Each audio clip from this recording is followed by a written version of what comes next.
¿Por qué no aconsejas nunca el arrepentimiento?, preguntó el predicador. Pero si no enseño otra cosa, replicó el maestro, pues yo nunca te he oído hablar del dolor por los pecados.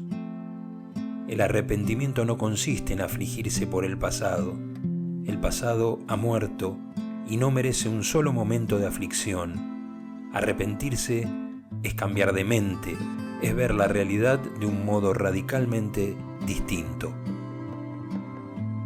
El filósofo obsequió al maestro con una interminable disquisición sobre la realidad objetiva. Cuando concluyó, dijo el maestro: lo que tú conoces no es la realidad, sino la percepción que tienes de ella. Y lo que experimentas no es el mundo, sino tu propio estado de ánimo. Entonces, ¿es que la realidad no puede ser captada?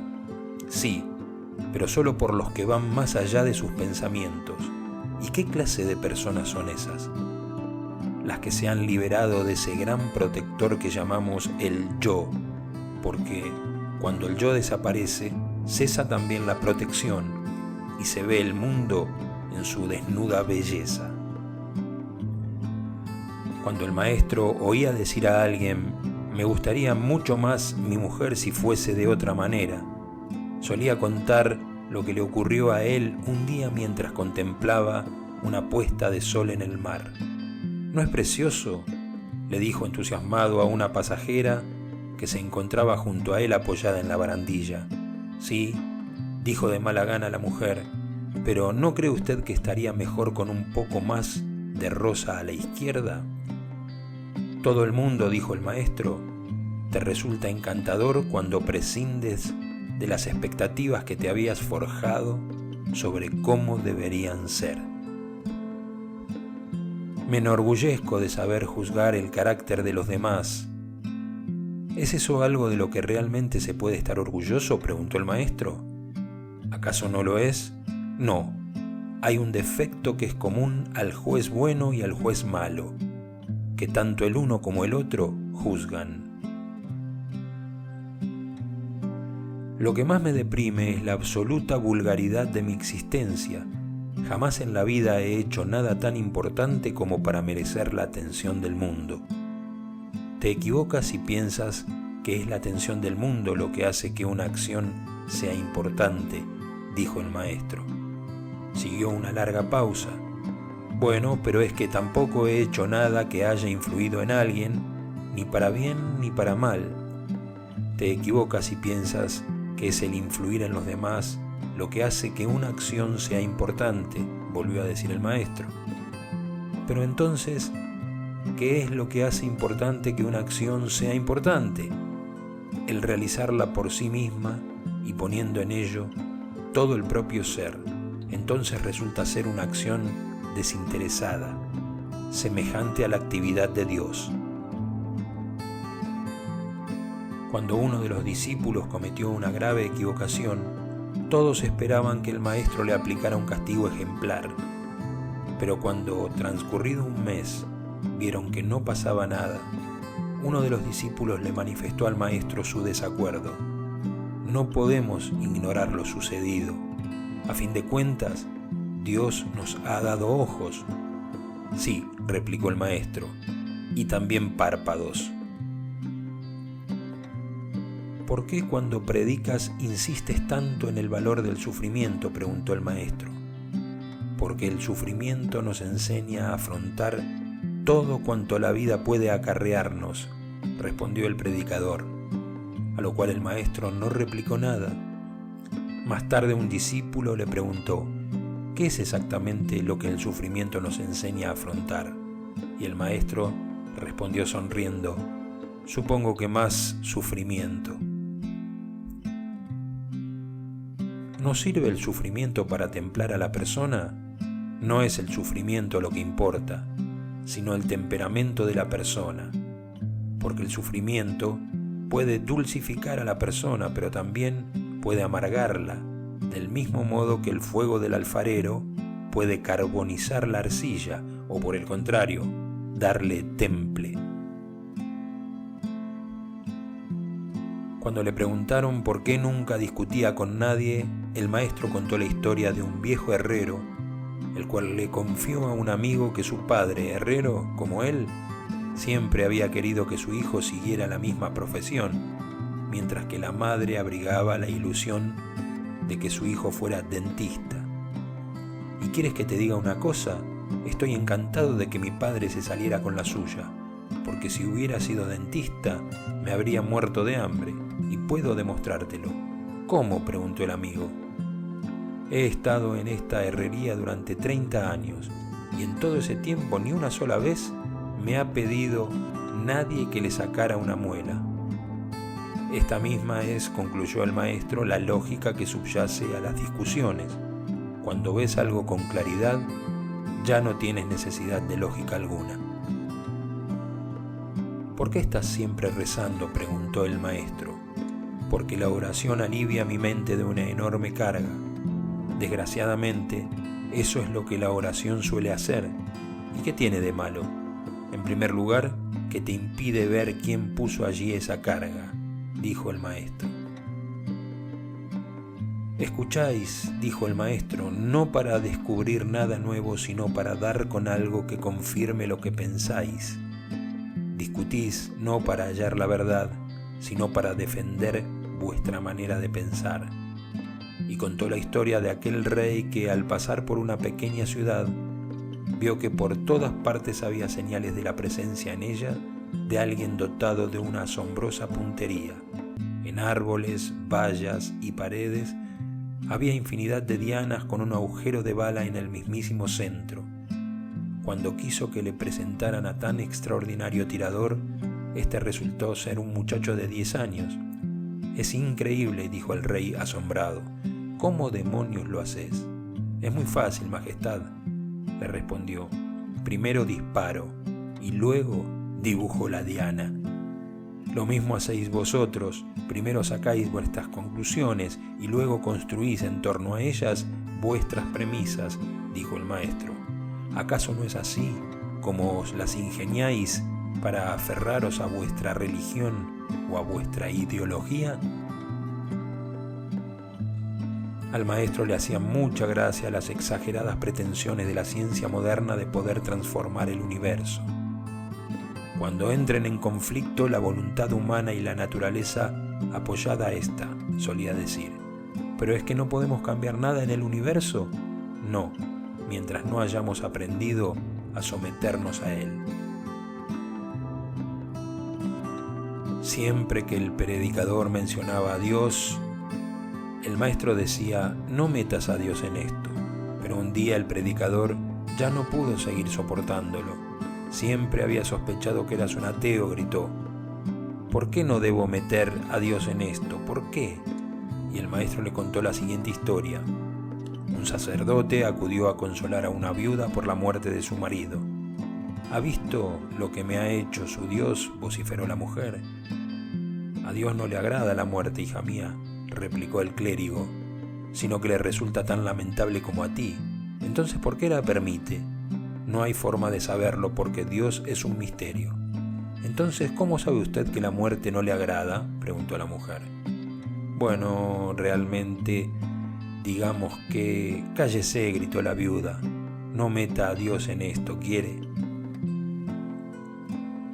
Los activistas estaban muy molestos por el hecho de que el maestro pensara que tenían necesidad de menos acción y de más luz. ¿Luz para ver qué?, preguntaron. Para ver de qué va la vida, dijo el maestro. Ya sabemos que la vida hay que vivirla por los demás, dijeron los activistas. ¿Qué más luz necesitamos? Necesitáis comprender qué significa la proposición por, dijo el maestro. El maestro le contó otra parábola al predicador. Un ciempiés acudió a un sabio y viejo búho quejándose de que padecía gota, lo cual le hacía tener fuertes dolores en cada una de sus 100 patas. ¿Qué puedo hacer?, le preguntó. Tras reflexionar seriamente sobre el asunto, el búho aconsejó al ciempiés que se convirtiera en una ardilla. Al tener solo 4 patas, le habría desaparecido el 96% de sus dolores. El ciempiés le dijo: Es una idea espléndida. Ahora dime qué puedo hacer para convertirme en ardilla. No me fastidies con eso, dijo el búho. Los míos son los principios. Ardo en deseos de encontrar algún tipo de fundamento sólido, de base firme para mi vida. Míralo de esta manera, dijo el maestro. ¿Cuál es el fundamento sólido de la migración de las aves de un continente a otro? ¿O cuál es la base firme del flujo de los peces hacia el mar a través de los ríos? Un activista regresó al monasterio para averiguar de qué clase de luz tenía aún necesidad. La luz que todavía necesitas, le dijo el maestro, es la que te permita conocer la diferencia entre un amante y un activista. El amante toma parte de una sinfonía y el activista solo oye el sonido de su propio tambor, dijo el maestro. El maestro no se cansaba de recordar a quienes creían ciegamente en sus escrituras que la verdad no puede ser captada ni expresada por una mente conceptualizadora. Y contaba el caso de un ejecutivo que se quejaba a su secretaria en relación a una nota que ella había escrito para dar cuenta de una llamada telefónica. No entiendo ni palabra, le dijo. Yo tampoco pude entender muy bien al que telefoneaba, dijo ella. Por eso no he podido escribirlo con claridad. ¿De veras de que no hay nada que podamos hacer para alcanzar la iluminación? Bueno, dijo el maestro en tono jovial, podríais imitar a aquella anciana que empujaba con todas sus fuerzas la pared del vagón para conseguir que el tren corriera más deprisa. El predicador impugnaba vehementemente la enseñanza del maestro de que no hay nada que podamos hacer para alcanzar la iluminación. Pero, ¿acaso no eres tú y no yo, dijo el maestro, quien predica que todo es don de Dios? Sí, pero también predico que Dios pide nuestra cooperación. Ah, sí, como aquel tipo que estaba cortando madera y le pidió a su hijo que colaborara con él, lanzando resoplidos, dijo el maestro en tono jocoso. Lo que más costaba a los recién llegados era adaptarse a la humanidad y la absoluta sencillez del maestro, el cual disfrutaba demasiado de las cosas buenas de la vida y de los placeres de los sentidos como para encajar en el esquema de lo que ellos consideraban que debía ser un santo. Cuando uno de ellos lo comentó con un discípulo, éste le respondió: cuando Dios hace de un hombre un maestro, no deshace al hombre que hay en él. Un discípulo de talante bastante religioso volvió de nuevo sobre el tema de la escritura. ¿Quieres decir que las escrituras no pueden darnos ninguna noción de Dios? Cualquier Dios que pueda encerrarse en una noción no es Dios en absoluto. Por eso es por lo que Dios es un misterio, algo de lo que no tienes ni noción, dijo el maestro. Entonces, ¿qué nos ofrecen las escrituras? En respuesta, el maestro le refirió cómo, mientras estaba cenando en un restaurante chino, uno de los músicos empezó a tocar una melodía vagamente conocida y cuyo título no podía recordar ninguno de los que estaban cenando con él. El maestro llamó entonces a un camarero y le pidió que averiguara qué era lo que estaba tocando el músico. El camarero fue hasta donde estaba la orquesta, regresó a la mesa y dijo con aire triunfal: «El violín, señor». Según cuál sea tu percepción, así será tu acción. Lo que hay que cambiar no es la acción, sino la perspectiva. ¿Y qué debo hacer para cambiarla? Sencillamente comprender que tu perspectiva actual es defectuosa. Para ilustrar el axioma de que tantas veces repetía: «Veis las cosas como vosotros sois, no como ellas son», el maestro refirió el caso de un viejo amigo suyo de 80 años que había llegado al monasterio cubierto de lodo y totalmente empapado. «Ha sido ese riachuelo que hay a medio kilómetro de aquí», explicó. «Antes siempre podía saltarlo sin problemas, pero ahora no consigo nunca pasar de la mitad. Y es que no me había dado cuenta de que el riachuelo se había hecho más ancho». A lo cual el maestro mismo añadió: «Ahora cada vez que me agacho para atarme los zapatos, me doy cuenta de que el suelo está más lejos que cuando era joven. Hay una cosa que ni siquiera Dios puede hacer, le dijo el maestro a un discípulo al que le aterraba la mera posibilidad de ofender a alguien. ¿Y cuál es? Agradar a todo el mundo, dijo el maestro. Lo que tú necesitas es conciencia, dijo el maestro a un discípulo con una mentalidad muy religiosa. Conciencia, conciencia y conciencia. Ya te entiendo, debo intentar ser consciente de la presencia de Dios. La conciencia de la presencia de Dios es pura fantasía, porque no tienes ni idea de cómo es Dios. Lo que necesitas es conciencia de ti mismo. Más tarde diría, si Dios es amor, entonces la distancia que hay entre Dios y tú no es la misma que hay entre tú y tu conciencia de ti mismo. Cuando alguien insistió en que un problema moral determinado no podía tener más que una única solución absolutamente correcta, el maestro dijo, si una persona duerme en un lugar húmedo, es probable que contraiga lumbago, pero esto no es aplicable a los peces. Vivir en un árbol puede ser peligroso y perjudicial para los nervios, pero esto no es aplicable a los monos. ¿De cuál de los tres grupos, peces, monos y seres humanos, puede decirse que viven en el hábitat absolutamente correcto? Los seres humanos comen carne, los búfalos hierba y los árboles se nutren de la tierra. ¿Cuál de los tres tiene el sentido del gusto absolutamente correcto?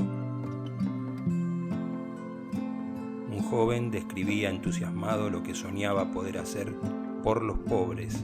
¿Y cuándo piensas hacer realidad tus sueños?, le preguntó el maestro. Tan pronto como llegue la oportunidad de hacerlo. La oportunidad nunca llega, dijo el maestro. La oportunidad ya está aquí. Un hombre rico le contaba una vez al maestro que por más que lo intentara, no podía refrenar su deseo compulsivo de ganar dinero. ¿Ni siquiera a costa de no poder disfrutar de la vida?, preguntó el maestro. Creo que eso tendré que dejarlo para cuando sea viejo, si es que vives lo suficiente, le replicó el maestro, el cual le contó además lo de aquel atracador que le dijo a su víctima, ¿la bolsa o la vida? Y el otro le contestó, quédate con mi vida, la bolsa la guardo para cuando sea viejo.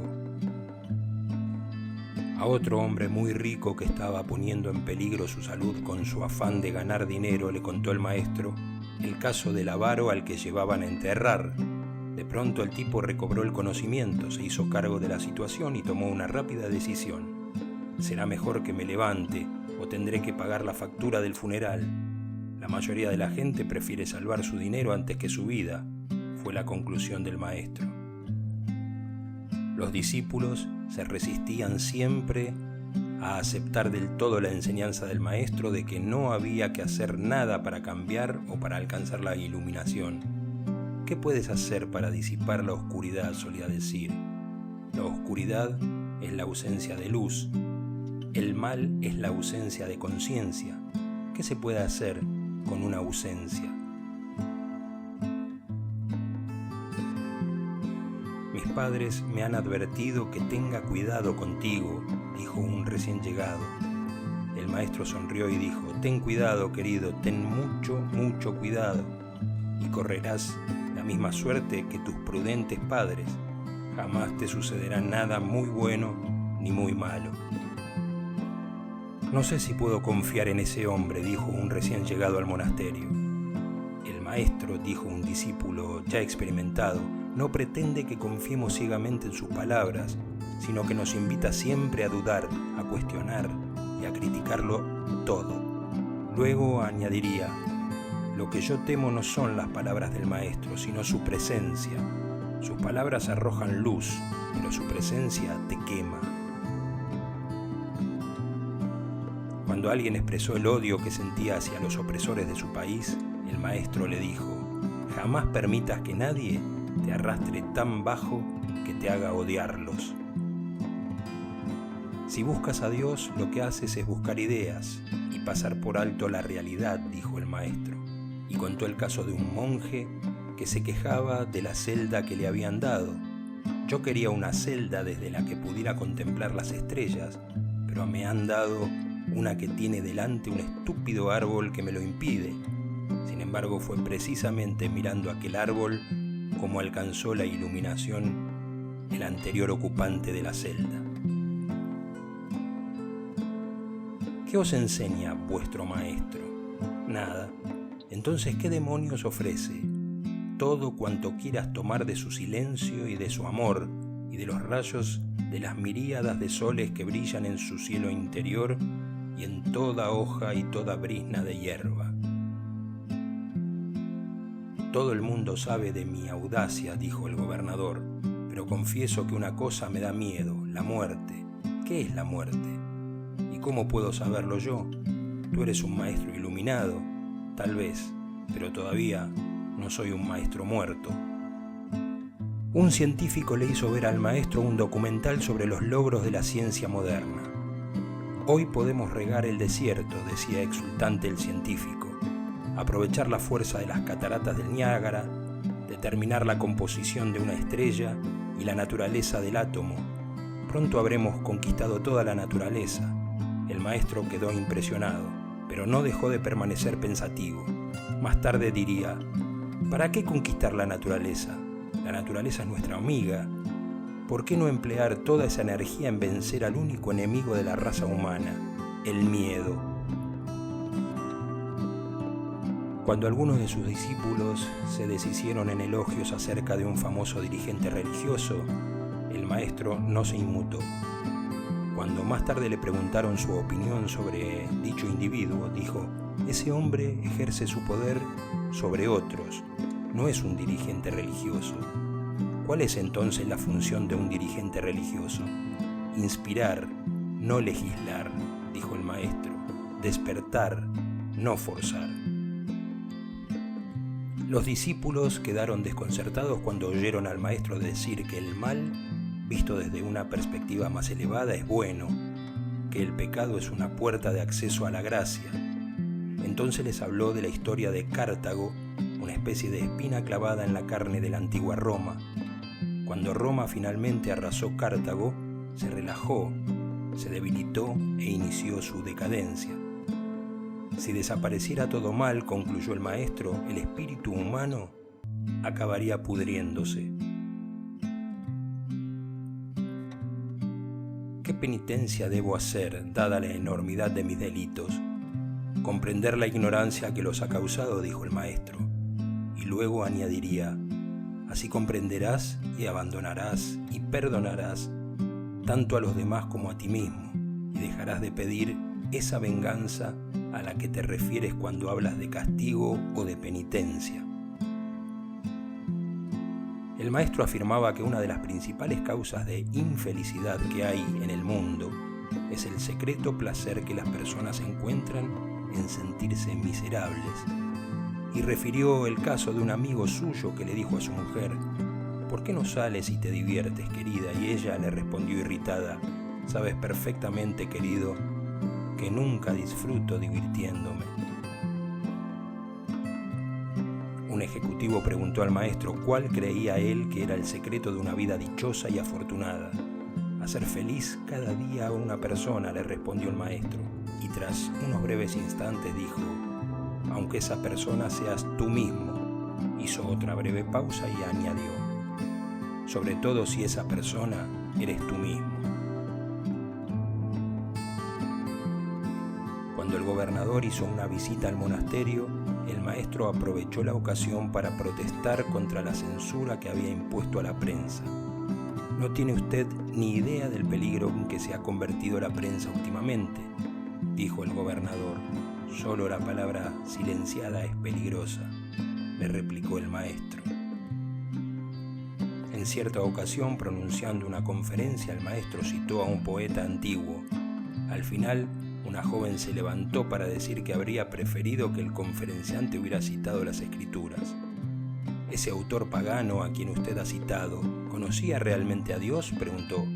Mire, joven, dijo el maestro en tono severo, si cree usted que Dios es el autor del libro que usted llama las Escrituras, debo hacerle saber que también es el autor de una obra muy anterior llamada Creación.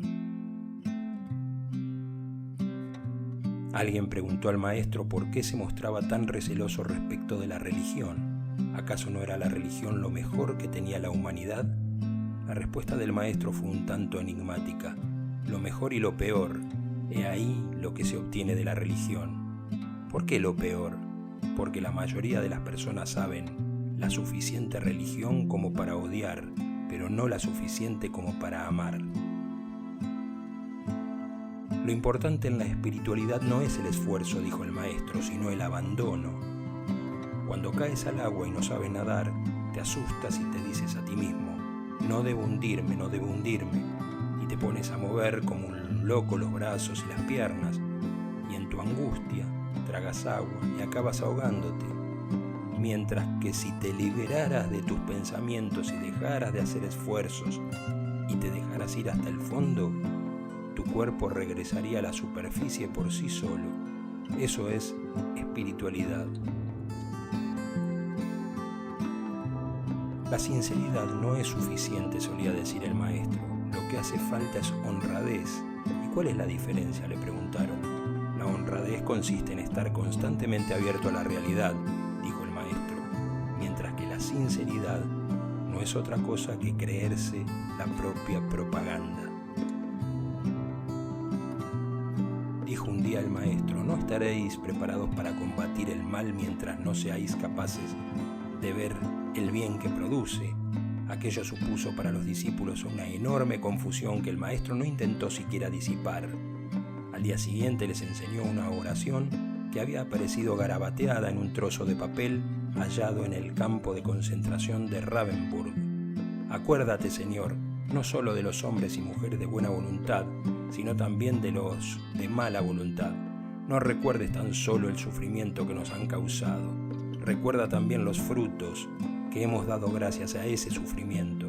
La camaradería, la lealtad, la humildad, el valor, la generosidad y la grandeza de ánimo que todo ello ha conseguido inspirar. Y cuando los llames a ellos a juicio, haz que todos esos frutos que hemos dado sirvan para su recompensa y su perdón. Un día un discípulo le preguntó al maestro a quemarropa, ¿has alcanzado tú la santidad? ¿Cómo puedo saberlo?, respondió el maestro. ¿Y quién va a saberlo sino tú? Pregúntale a una persona normal si es normal, dijo el maestro, y te asegurará que lo es. Pregunta a un loco si es normal y también te asegurará que lo es. Y esbozó una maliciosa sonrisa. Más tarde diría, si te das cuenta de que estás loco, no lo estarás tanto. ¿No crees?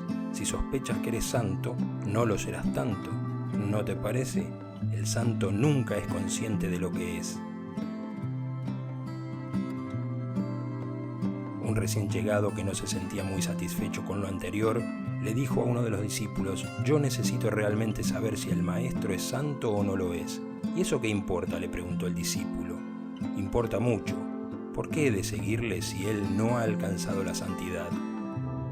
¿Y por qué has de seguirle si la ha alcanzado?